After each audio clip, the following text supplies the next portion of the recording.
जब मैंने इंटरनेट पर देखा, फिर दुकानों में गया और देखा कि आजकल के कृत्रिम पत्थर से बनी बाथटब्स और खासकर आर्किटेक्चरल कंक्रीट से बनी बाथटब्स कितनी महंगी हैं, तो सच कहूं तो मैं हैरान रह गया।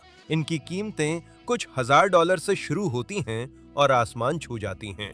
सबसे सस्ता बजट विकल्प आर्टिफिशियल स्टोन बाथटब है, जो काफी समय से पड़ी है और छूट के बाद भी कम से कम कीमत $1000 है। आर्किटेक्चरल कंक्रीट से बनी मीडियम बाथटब के लिए भी $5000 मांगते हैं, जबकि कंक्रीट तो हर जगह एक जैसी ही है। अरे भाई, आप लोग क्या कर रहे हैं साथियों पूंजीपतियों? सिर्फ लोग नहा सकें, इसके लिए उनसे इतनी बड़ी रकम वसूलना ये सही नहीं है। मैं आपके सामने एक असली डिजाइनर बाथटब बनाऊंगा, वो भी इतनी सस्ती कि आर्टिफिशियल स्टोन बाथटब की डिलीवरी जितनी कीमत में। कंक्रीट तो दूर की बात है, और ऐसी बाथटब जिसे बनाना इतना आसान है कि कोई भी बना सकता है, जो ओलिगार्कों जैसी बाथटब चाहता है, लेकिन आमदनी सीमित हो तो भी। हमारे गरीब पोस्ट सोवियत इलाके के लिए ऐसी बाथटब जिसे बनाना और इधर उधर ले जाना ना सिर्फ आसान है, बल्कि इसमें महिलाओं को भी कोई दिक्कत नहीं होगी, बल्कि वे भी खुशी से कर सकती हैं, और साथ ही स्कूल के बच्चे, पेंशनर्स, छात्र भी। ऐसी बाथटब जिसमें पत्थर और कंक्रीट की बाथटब के मुख्य नुकसान भी नहीं होंगे, और उनमें ये कमियां होती हैं, वो भी काफी बड़ी। सबसे सस्ते निर्माण सामग्री से बनी बाथटब। याशा कौशक के गाने जो निर्माण के आसान तरीकों के लिए हैं, मेरी यही राय है। ये बजट निर्माण और मरम्मत में एक क्रांतिकारी कदम है। चलिए सब कुछ क्रम से बताते हैं। सभी को नमस्कार। इस इनोवेटिव बाथटब को बनाने के लिए मैंने थोड़ा सा पेनोप्लेक्स कंफर्ट खरीदा, जिसकी शीट्स की मोटाई सिर्फ 3 सेंटीमीटर है। इसके बाद आपको दांतेदार चीज चाहिए, जैसे दांतेदार स्पैचुला। इस साधारण टूल से बिना आलस किए मैं ईपीपीएस की चिकनी शीट्स को खुरदुरा बना देता हूं। मैं 6 शीट्स दोनों तरफ से खुरदुरी करता हूं। फिर मुझे बदलने वाले ब्लेड वाला कटर चाहिए था। मैं ग्लास फाइबर जाली को पेनोप्लेक्स शीट के आकार में काटता हूं। ऐसी बाथटब बनाने के लिए बहुत कम टूल्स चाहिए। इसके बाद फोम गन और पॉलीयूरिथेन फोम गोंद का सिलेंडर इस्तेमाल करता हूं। मैं गोंद लगाकर ग्लास फाइबर जाली चिपकाता हूं। जैसे ही गोंद सूख जाता है, शीट को आसानी से मोड़ा जा सकता है। मैं तो शीट्स को नंगे हाथों से भी मोड़ लेता था, लेकिन इस तरह के एक साधारण उपकरण की मदद से, जिसे मैं पेनोप्लेक्स ओगीप कहता हूं, यह काम काफी आसान हो जाता है। हल्का लेकिन मजबूत ईपीपीएस मोड़ने पर ज्यादा विरोध करता है। मुझे उम्मीद है इसकी सरल बनावट इन दृश्यों से समझ में आ रही होगी। अगर बिना चिपकी हुई जाली के मोड़ने की कोशिश करें तो 100% संभावना है कि शीट टूट जाएगी, लेकिन इस तरह सब कुछ शानदार है। मुझे एक पुरानी बेल्ट और दबाव फैलाने के लिए लकड़ी चाहिए थी, ताकि ताकत शीट के किनारों पर बराबर पड़े। ऐसे में शीट को कुछ घंटे रखना अच्छा है। बाहर तेज ठंड है और बहुत बूढ़े कुत्ते को जो आंगन में रहता था, अब गैराज में रखना पड़ा। जैसे अधिकतर जिद्दी बूढ़े लोग होते हैं, वो भी अपने नियम थोपती है। हमारे घर का फर्श गर्म है, जिस पर कुत्ते को आराम नहीं मिलता। बुढ़ापा सुखद नहीं है। मैं 2 शीट्स को किनारे से जोड़कर चिपका रहा हूं और कुछ समय के लिए उन पर वजन रखकर दबा देता हूं। ईपीपीएस शीट खोलने के बाद अब इसे मोड़ना नहीं, सिर्फ उल्टा सीधा करना है। ये अब प्लास्टिकीन जैसी नरम और लचीली हो जाती है। बाथटब के किनारों में थोड़ा झुकाव होना बेहतर है, जिसे मैं बनाने की कोशिश कर रहा हूं। मैंने घर के एक्रिलिक बाथटब की तली की आदर्श चौड़ाई 50 सेंटीमीटर मापी और अब वही चिन्हित कर रहा हूं। सावधानी के तौर पर मैंने केंद्र भी चिन्हित कर लिया है। जाली ने काम कर दिया है, अब इसे हटाया जा सकता है। ये बार बार इस्तेमाल हो सकती है और अगले शीट मोड़ने में काम आएगी।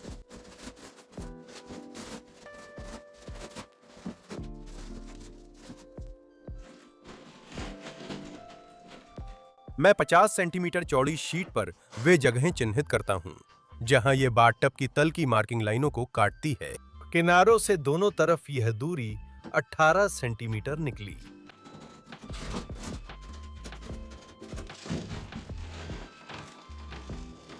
शीट को मनचाहा झुकाव देने के बाद मैं नीचे से चिन्हित जगहों तक की दूरी मापता हूं। मेरे यहां 10 सेंटीमीटर निकला। मैं 10 सेंटीमीटर दूसरी तरफ के बीच में पहले निशानों के विपरीत चिन्हित करता हूं। फिर मैं एक लचीली मीटर वाली स्केल लेता हूं, उसे दूसरी जोड़ी हाथों की मदद से मोड़ता हूं, तीनों बिंदुओं को मिलाता हूं और एक लाइन खींचता हूं। अच्छा होता है जब कोई मदद करने वाला हो। अगर मदद करने वाला स्कूल चला गया हो तो क्लैंप्स इस्तेमाल करें।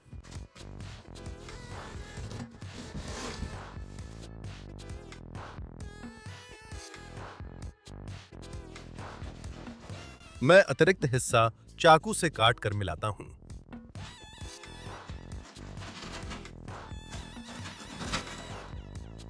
और मैं यह सुनिश्चित करता हूं कि झुकाव वैसा ही हो जैसा चाहिए।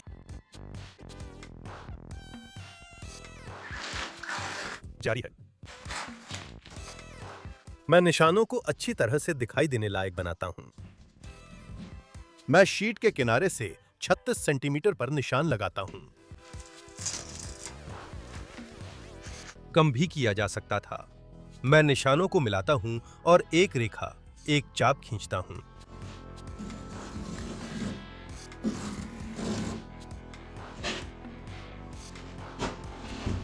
मैं चाप वाली रेखा पर गोंद लगाकर कुछ मिनट सूखने देता हूं। फिर पहली चीज चिपका देता हूं। थोड़ी सूखी झाग के साथ काम करना ज्यादा आसान होता है। इससे यह काफी जल्दी चिपक जाती है।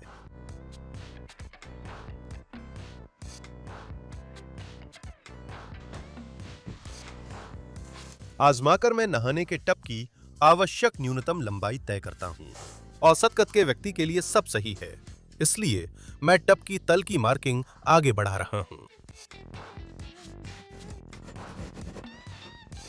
पहले की तरह मैं दूसरा पेनोप्लेक्स शीट भी मोड़ता हूं।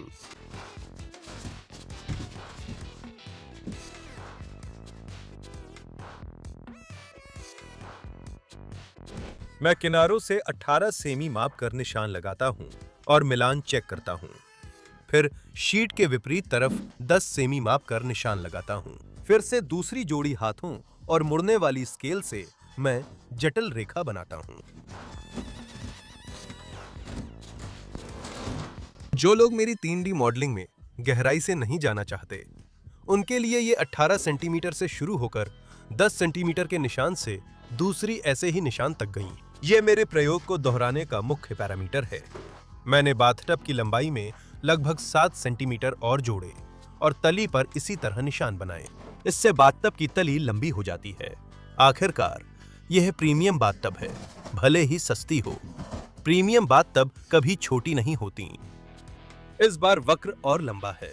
मैं तली पर नहीं बनाता, ऐसे ही करता हूं। झाग जमने तक पहली शीट के गोंद को काट देता हूं।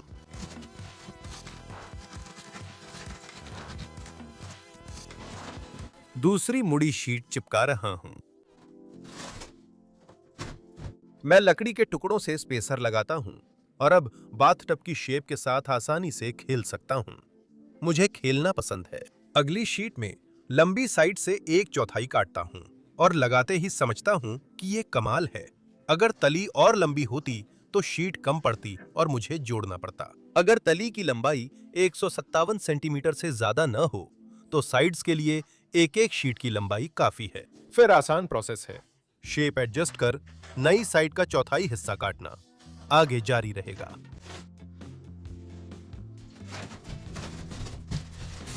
एक बड़ी गुजारिश है, खासकर नियमित दर्शकों से, कि इस वीडियो को जितना हो सके उतना शेयर करें।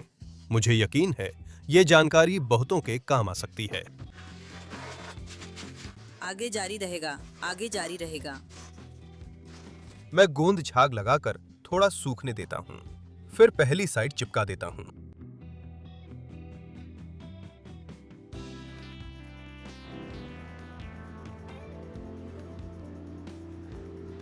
मैं फिट करता हूं, गोंद लगाता हूं और दूसरी साइड चिपकाता हूं।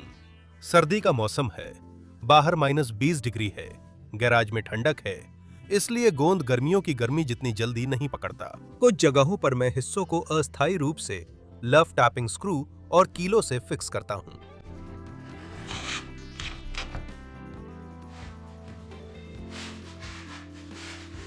गोंद सूख गया है, फिक्सिंग का काम हो चुका है, अब जरूरत नहीं।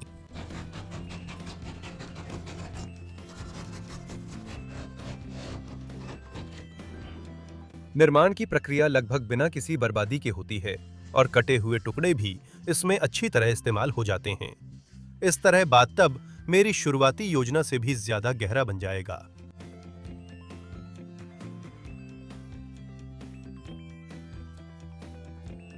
मैं कोनों को काट रहा हूं।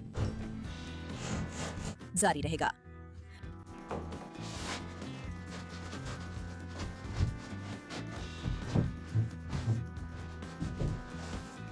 मैं शीट का आधा अप्रयुक्त हिस्सा काट रहा हूं। इस तरह बाथटब, जिसकी ऊपरी किनारे की लंबाई पूरे 2 मीटर है और चौड़ाई लगभग 80 सेंटीमीटर है, उसमें मेरे सिर्फ 5 और आधा स्टैंडर्ड पिनोप्लेक्स कंफर्ट शीट्स लगे। मोटाई 3 सेंटीमीटर है। मैं कटर से तेजी से अतिरिक्त चीजें काटता हूं। बगल के कटे हुए टुकड़ों से मैं त्रिकोण काटता हूं और उन्हें उन जगहों पर चिपकाता हूं जहां जरूरत होती है। कटे टुकड़ों का तेज कोना छेद या सुराख के कोने से मेल खाता है, लेकिन एक सहज डिजाइनर के तौर पर मुझे लग रहा है कि अभी तक सब कुछ मेरी कल्पना से भी बेहतर चल रहा है, जितना मैंने बाथटब पर काम शुरू करने से पहले सोचा था।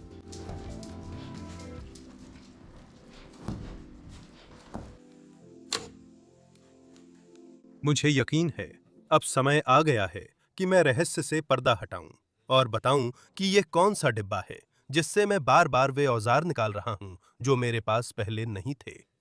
ठीक उसी समय जब उसमें अगला जरूरी औजार बन रहा होता है। वैसे फोम की पिस्टल को लेकर मैंने मजाक किया था, लेकिन अंत में खरीद ली। नए साल के त्योहारों पर हमारे पास ऐसी एक बड़ी डिब्बा आई जिसका वजन 40 किलो से भी ज्यादा था।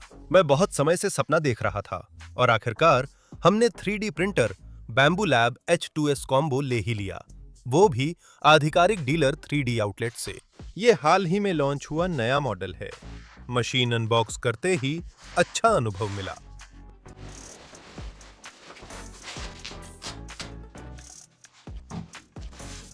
अंदर AMS 2 Pro है जिसे निकालना होता है। इसे ऊपर की तरफ लगाया जाता है। AMS एक उपकरण है जिसमें प्लास्टिक रीले लगती हैं, लेकिन प्रिंटर AMS के बिना भी चल सकता है। इस डिवाइस को ट्रांसपोर्ट मोड से वर्किंग मोड में लाना इलेक्ट्रॉनिक डिवाइस जानने वाला या तकनीक से दूर कोई गृहिणी भी कर सकती है। एक स्कूल का बच्चा भी बड़ों की देखरेख में यह कर सकता है।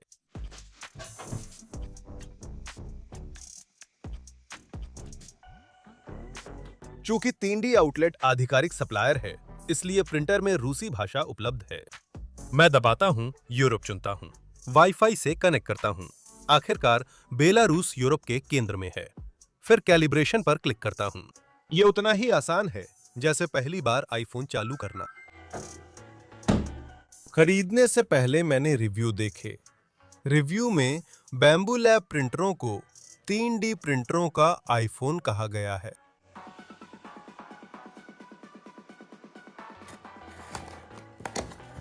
AMS 2 Pro में मैं 4 रंग की प्लास्टिक बॉबिनें लोड करता हूं। इसके होने से H2S प्रिंटर बिना किसी इंसानी दखल के मल्टी कलर प्रिंटिंग कर सकता है। यही बात मेरे जीवन में पहली बार प्रिंट किया गया लट्टू दिखाता है।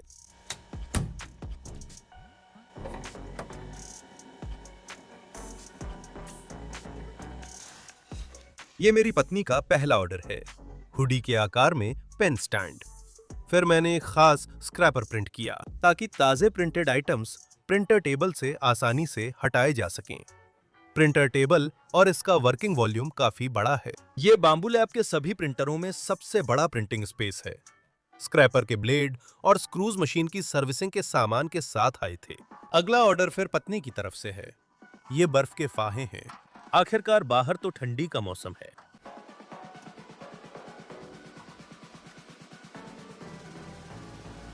यह साथ ही पूरी तरह सपोर्ट्स में घिरा है और जब सपोर्ट्स हटते हैं तो वह ऐसी चीज का समर्थन करता है जिसे आमतौर पर नहीं किया जाता।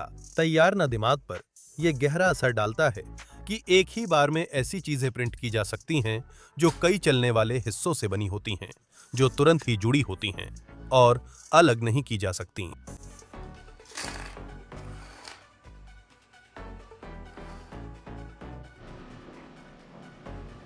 मैंने बाथटब की ऊंचाई 57 सेंटीमीटर रखने का निर्णय लिया, जो सामान्य बाथटब से काफी अधिक है। चैनल पेसनी याशा कोज़्याक के दर्शक जानते हैं कि मैं एक्सट्रूडेड पॉलीस्टाइरीन फोम पेनोप्लेक्स का इनोवेटिव चीजों के लिए काफी समय से इस्तेमाल कर रहा हूं। असल में यह इस सामग्री का मुख्य उपयोग नहीं है, क्योंकि पेनोप्लेक्स सबसे पहले एक इंसुलेशन मटेरियल है। एक बार मैंने जाना कि प्रभावी थर्मल इंसुलेशन सिस्टम्स में पेनोप्लेक्स को फसाड पर लगाकर आर्मिंग प्लास्टर, ग्लास नेट और थर्मल इंसुलेशन मिक्सचर से प्लास्टर किया जाता है, जिससे आधार सुदृढ़ीकरण परत बनती है, जिस पर बाद में पुट्टी, पेंट, कराइट या बायरोमिक्स कुछ भी लगा सकते हैं।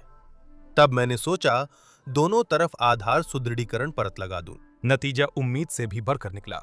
एक मजबूत कंपोजिट मटेरियल तैयार हुआ, जो बहुत ही सस्ते और पर्यावरण के अनुकूल घटकों से बना है। लगता है बाथटब 3D पेनोप्लेक्स पजल से बना है।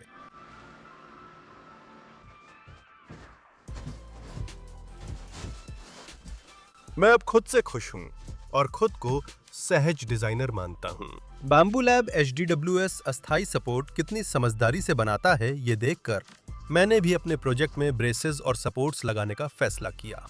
इससे साइड बोर्ड्स का ऊपरी किनारा और गोल होकर ज्यादा आकर्षक दिखता है। हर बाथटब में पानी निकालने के लिए ड्रेन की जरूरत होती है और ड्रेन के लिए तली में ढलान होना चाहिए। अगर शावर ट्रे में ऊंचाई मोर्टर की मोटी परत से बनाई थी, तो बाथटब में मैंने थोड़ा चालाकी दिखाई। ज्यादातर डिजाइनर बाथटब्स में सिफॉन बॉटम के बीच में होता है। मैं बीच में अस्थायी रूप से कोई गोल चीज चिपका देता हूं। मैं लकड़ी के टुकड़े से सहारा देता हूं।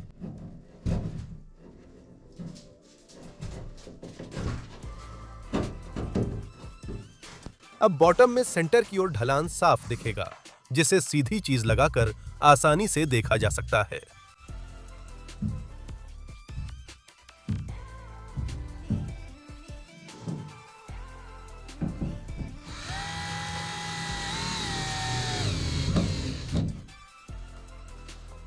अधिक मजबूती के लिए मैं 2 और सपोर्ट जोड़ता हूं। इससे उभार या गहराई और भी बेहतर बन जाती है।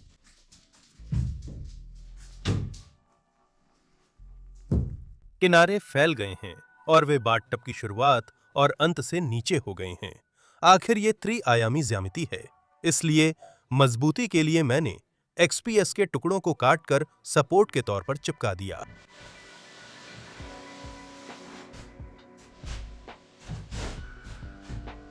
अब सिर्फ बोतल ही नहीं, बाथटब भी घुमाया जा सकता है। इसका मतलब है कि कुल मिलाकर उत्पाद का संतुलन अच्छा है। छोटी-मोटी गलतियों को, जो प्रिंटेड कटर से हुई हैं, सामान्य सैंडपेपर से आसानी से ठीक किया जा सकता है।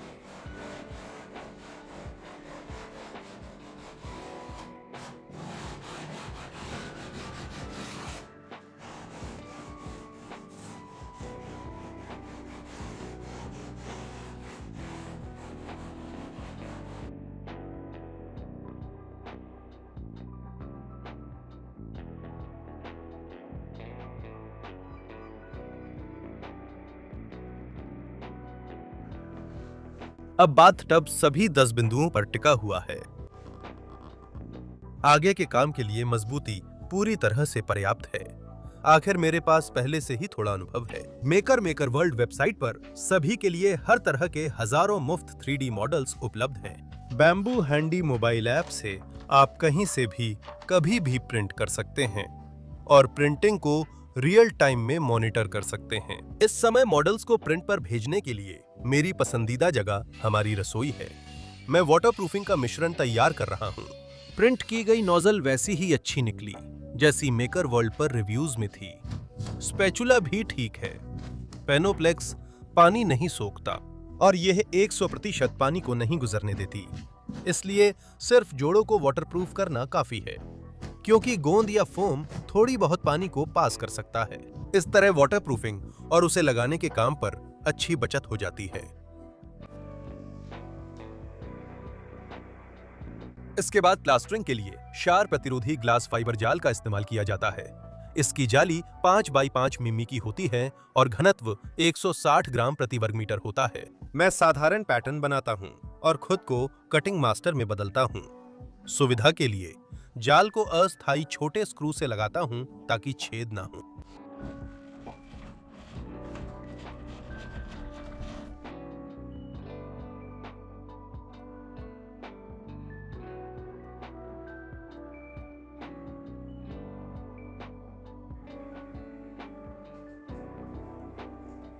मैं थर्मल इंसुलेशन के लिए गोंद बनाता हूं।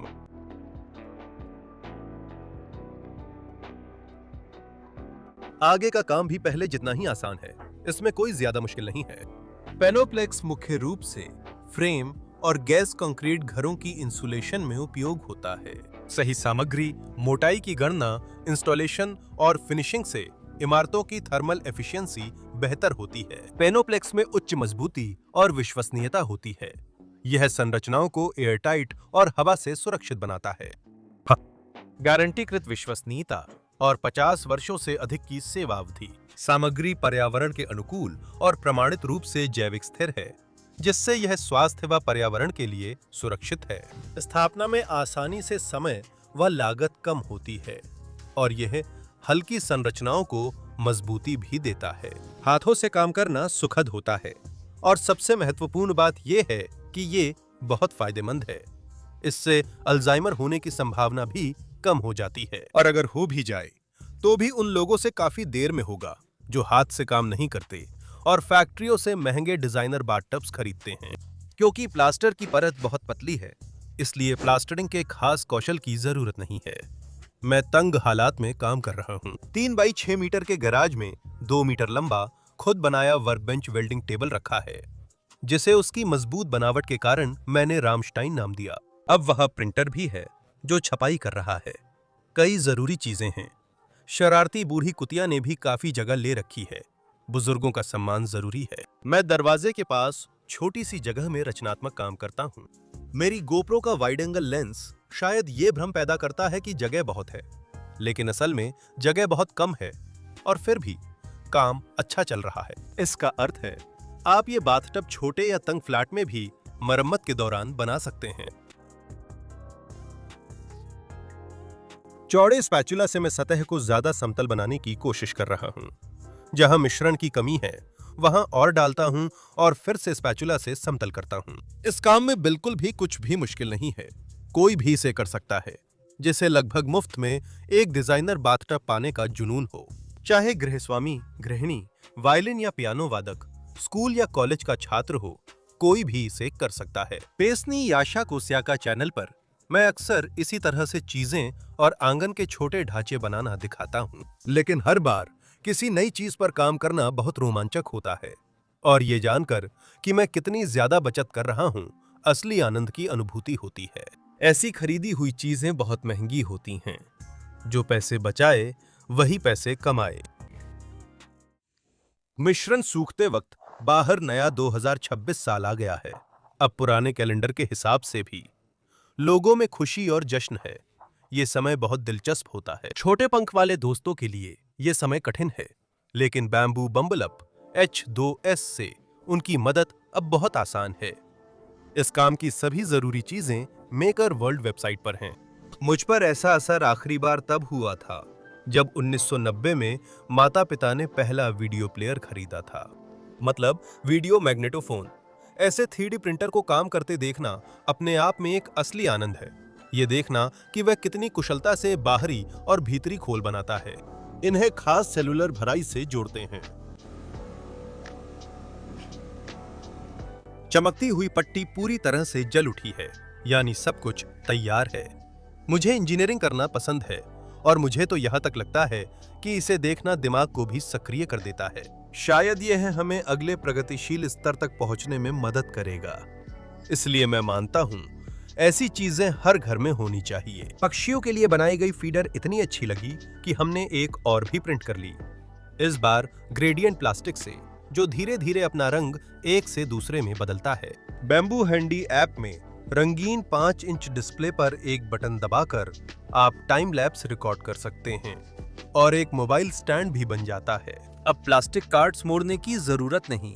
AMS 2 Pro से मल्टी कलर प्रिंटिंग आसान है और फिलामेंट मैनुअली रिचार्ज नहीं करना पड़ता। ये शानदार किचन चिप होल्डर है जिसमें GDR से आए जर्मनों का चिन्ह है। मैं भी वहीं पैदा हुआ था, लेकिन अब रामस्टाइन मुझे भारी लगता है। मुझे हल्का पसंद है। PPS। पत्नी का एक और ऑर्डर पूरा किया। वास्तव में दिलचस्प चीजें दिखने लगी हैं। मैं इन्हें मेकर वर्ल्ड पर खोजता हूं। मैं चुनता हूं, टिप्पणियां पढ़ता हूं। मैं फिलामेंट सेट कर प्रिंट भेजता हूं। प्रिंटर खुद स्लाइसिंग और प्रोजेक्ट लोड करता है। बैम्बू स्टूडियो सभी प्रिंटरों के लिए। अगर आपके पास एक से ज्यादा हैं, तो आसान और भरोसेमंद कनेक्शन देता है। आसान मैनेजमेंट और कंट्रोल के लिए, क्योंकि असली 3D प्रिंटिंग बिजनेस के लिए एक प्रिंटर काफी नहीं होता। अब मैं ड्रोन के बिना भी शहरों को बर्ड्स आई व्यू से देख सकता हूँ। वे तो बिल्कुल गलत किस्म के पंछी निकले, इसलिए हमारे बेलारूस में इन पंछियों पर पाबंदी लगा दी गई। बस इंतजार करना है और शहर के निर्माण को देखना है। मैंने मिन्स्क सिटी प्रिंट किया। यहाँ बेलारूसी में इसे मिन्स्क मीर इलाका कहते हैं। भविष्य में आबादी बढ़ने के बाद मैं बहुत खुश हूं कि हमने पहले ही गांव में बसने का फैसला किया। विवरण में दिए गए लिंक पर क्लिक करें और बैम्बू लैब 3D आउटलेट के आधिकारिक डीलर की वेबसाइट पर जाकर पसंदीदा मॉडल चुनें। मेरे प्रोमो कोड पेसनी PESNYYASHI से 5% छूट पाएं। 3D प्रोजेक्ट्स शुरू करने का यह शानदार मौका है।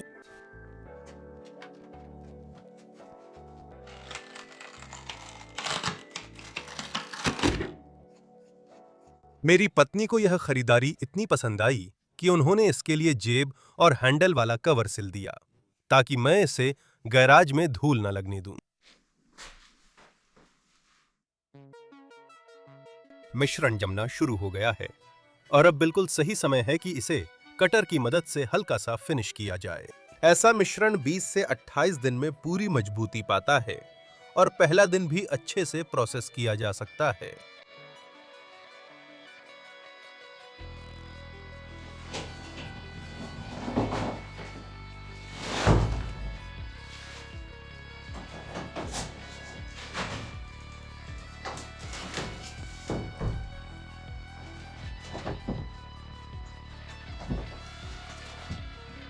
जैसे कि 3D प्रिंटिंग में जटिल आकारों के बाद सपोर्ट्स हटाए जाते हैं।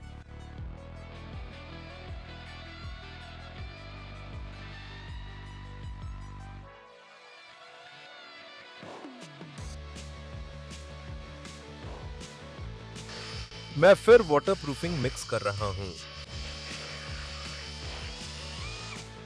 फॉर्म फिक्स कर दिया है, लेकिन बाथटब अभी भी मजबूत नहीं है। बाहर के जोड़ों को नमी रोधी जलरोधक मिश्रण से सील किया है। इसी वाटरप्रूफिंग का इस्तेमाल मैंने $1000 वाला घर प्रोजेक्ट में तुरंत गर्म छत बनाते समय किया था और अंदर से भी पानी रोधी जलरोधक मिश्रण से सील कर रहा हूँ। ऐसी वाटरप्रूफिंग मैंने मिनी स्विमिंग पूल बनाते समय उपयोग की थी। अब यह कम बची है, इसलिए मैं इसे केवल अंदर से ही लगा रहा हूँ। हमारा मिनी स्विमिंग पूल जो 90% फोम से बना है, 3 सीजन की इस्तेमाल की जांच में पास हो चुका है। उसने बर्फीली सर्दियां भी आसानी से झेल ली हैं। बाथटब बनाने की तकनीक भी लगभग वैसी ही है, इसलिए मुझे इस काम की सफलता पर लगभग 100% भरोसा है। बाथटब पर उतना लोड नहीं पड़ता। आउटडोर मिनी स्विमिंग पूल की तुलना में काफी कम है। इसमें पानी ज्यादा से ज्यादा 1 घंटे के लिए भरा जाता है। घरों में आमतौर पर ठंड नहीं पड़ती। आगे की प्रक्रिया भी बाहर जैसी ही है, बस अब अंदर से करनी है। अब अगला आसान चरण आता है, कंपोजिट बाथटब बनाना। सैंडविच कंपोजिट प्रभाव के साथ फोमप्लेक्स ऐसे कंपोजिट का मुख्य भराव होता है। साथ ही इसकी शानदार ऊष्मा दक्षता के कारण ऐसी बाथटब में पानी कृत्रिम पत्थर की डिजाइनर बाथटबों की तुलना में काफी धीरे धीरे ठंडा होगा। और आर्किटेक्चरल कंक्रीट की बाथटब्स में भी, जो अपनी अधिक ऊष्मीय द्रव्यमान के कारण पानी की गर्मी कम कर देते हैं, जिससे गर्म पानी पसंद करने वालों को नहाने में मजा नहीं आता। 2026 में 10 साल हो जाएंगे जब मैंने मजाक उड़ाना बंद किया और पेसनी याशी कोस्याका चैनल पर पहली बढ़िया वीडियो अपलोड की थी। इस तारीख के लिए मैंने वीडियो की एक सीरीज बनाई है। जिसमें मैंने इन 10 सालों में अपनी सभी उपलब्धियों के बारे में संक्षेप में बताया है। इसमें अपने बनाए हुए सामान और बेहद सस्ते निर्माण के बारे में भी बताया है। अगर दिलचस्पी हो तो जरूर देखें, लिंक वीडियो के नीचे है। जाली ओवरलैप करते समय कम से कम 10 सेंटीमीटर ओवरलैप रखें।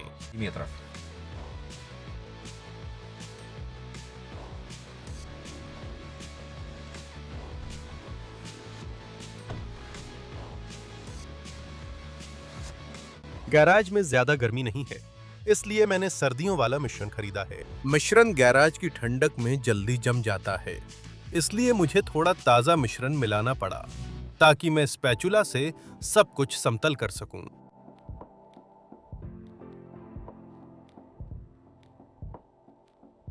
इस डिजाइनर बॉडी को बनाने में सिर्फ 25 किलो वाले मिश्रण के 1.5 बैग, करीब 15 मीटर जाली, 0.5 शीट EPPS, थोड़ी सी गोंद वाली फोम और कुछ चुटकी वाटरप्रूफिंग लगी। मैंने कुछ दिनों तक रोज सिर्फ 1-1.5 घंटा काम किया। हिसाब लगाने के बाद समझ आया कि सभी सामग्रियों की लागत मुश्किल से $30 से ज्यादा है, जो 2 से 2,500 रूसी रूबल से ज्यादा नहीं है और हमारे 100 बेलारूसी रूबल से भी ज्यादा नहीं है। अगर सारी सामग्री बिना सोचे खरीदें तो $40 लगेंगे, लेकिन मैंने अपना किफायती तरीका अपनाया और ताजा जमी परत पर हल्का फिनिशिंग किया। प्रक्रिया में देखा कि एक किनारा थोड़ा ज्यादा मुड़ गया, क्योंकि मैं अंदाजे से काम कर रहा था। जिस लकड़ी के टुकड़े से मैंने उसे सहारा दिया, उसने सब ठीक कर दिया। पेनोप्लेक्स किसी भी बिल्डिंग मटेरियल दुकान या निर्माता की वेबसाइट से खरीद सकते हैं। लिंक वीडियो के नीचे है। मुझे लगता है कंक्रीट जैसा फिनिश तो इसमें अपने आप ही आ जाता है, क्योंकि अब ऐसी बाथटब को असली कंक्रीट वाली समझ लेना बहुत आसान है। अगर सतह को थोड़ा और चिकना कर लें तो यह बिल्कुल नई फैशन कंक्रीट बाथटब जैसी लगेगी, जिसकी कीमत $5,000 है। मैं आखिरी सबूत छुपा रहा हूं कि ये बाथटब 90% पेनोप्लेक्स से बनी है। अगर आप 5 मजबूत लड़कों को बुलाएं और उनसे कहें कि वे ऐसे दिखाएं जैसे वे इस बाथटब को बड़ी मुश्किल से उठा रहे हैं, जैसे असली कंक्रीट की बाथटब जिसका वजन 300 किलो हो। अगर पड़ोसी देखेंगे तो सोचेंगे कि मैं शाको सयाक अचानक बहुत अमीर हो गया हूं, क्योंकि मैंने शानदार डिजाइनर बाथटब ली है। लेकिन मुझे ठंडे और बेरुखे कंक्रीट से ज्यादा नाजुक फिनिश चाहिए थी, इसलिए मैंने सीमेंट पुट्टी खरीदी और एक तरफ पर थोड़ा अभ्यास किया। असल में ठीक ही बन रहा है, इसलिए मैं बाथटब को दूसरी तरफ पलट देता हूं। बाथटब के किनारे पर पुट्टी लगाना बहुत आसान है और मैं सोच रहा हूं कि मैंने पहले कभी सीमेंट पुट्टी का इस्तेमाल क्यों नहीं किया। यह तो पानी और नमी से बिल्कुल नहीं डरती, ना ही ठंड और कंडेंसेट से। लगता है अमेरिकियों को जिप्सम पुट्टी का आदी बना दिया गया, और फिर हमें भी। और ये सब जिप्सम बोर्ड की वजह से है, जिसे 19वीं सदी में अमेरिका में अगस्तिन साकित ने आविष्कार किया था, जो एक पेपर फैक्ट्री के मालिक थे। उस चालाक आदमी ने अपने कागज के लिए नए बाजार खोजे, जल्दी पेटेंट कराया और सबको यकीन दिलाया कि यह शानदार सामग्री है। साकित का जिप्सम बोर्ड 10 परतों के कागज और बीच में पतली जिप्सम पट्टी से बना था। इंजीनियर क्लैरेंस उत्समैन ने देखा कि कागज व्यापारी ने ज्यादा कागज इस्तेमाल किया, तो उन्होंने जिप्सम बोर्ड का नया वेरिएंट पेटेंट कराया, जो आज भी उपयोग होता है। इसे अक्सर जिप्सम और एक्रिलिक पुट्टी से पुट्टी किया जाता है, जो पहली बार भीगने पर ही खराब हो जाती है। यह साफ तौर पर साजिश लगती है।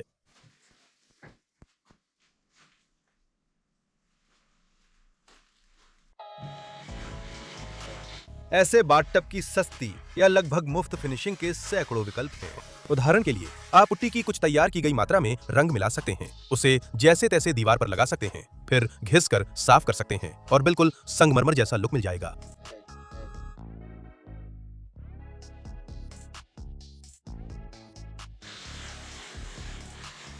YouTube के स्पॉन्सर करे बटन से आप याशा कोस्याक चैनल की सस्ती इनोवेशन को सपोर्ट कर सकते हैं। रूस के दर्शक ये काम बूस्टी सर्विस से कर सकते हैं, जिसकी लिंक वीडियो के नीचे है।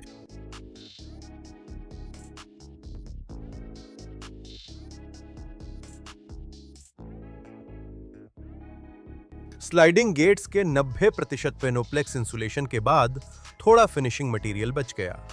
इसी से जब बाथटब फिनिश करूंगा तो वो आर्टिफिशियल स्टोन जैसा लगेगा, इसलिए मैंने इसे इस्तेमाल करने का सोचा। ये रंगीन मोटी रेत का मिश्रण है जिसे वाटरप्रूफ बेस में मिलाया गया है। इस बाथटब की फिनिशिंग में अधिकतम $20 खर्च होंगे, इसलिए बॉडी के साथ फिनिशिंग की कुल लागत $50 आती है, यानी 4000 रूसी रूबल या हमारे 50 बेलारूसी रूबल। मैं इस वीडियो में ज्यादा जानकारी नहीं दूंगा। अगली वीडियो में बाथटब की वाटरप्रूफिंग टेस्ट करूंगा और पानी निकालने के लिए सिफॉन लगाऊंगा। मैं तय करूंगा इसे किस पर और कैसे इंस्टॉल करना है। अंदर की फिनिशिंग पर विचार जारी है। आपके सुझावों का स्वागत है।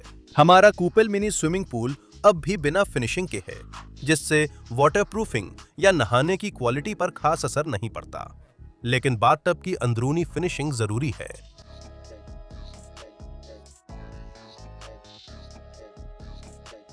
लाइक करें। याशा कोस्याक के गानों के चैनल और रूट्यूब, वीके ग्रुप, टिकटॉक, ज़ेन पर सब्सक्राइब करें। सारे लिंक नीचे हैं। घंटी दबाएं ताकि सही जानकारी मिले। दो सम्राट, दुनिया में शांति। धन्यवाद।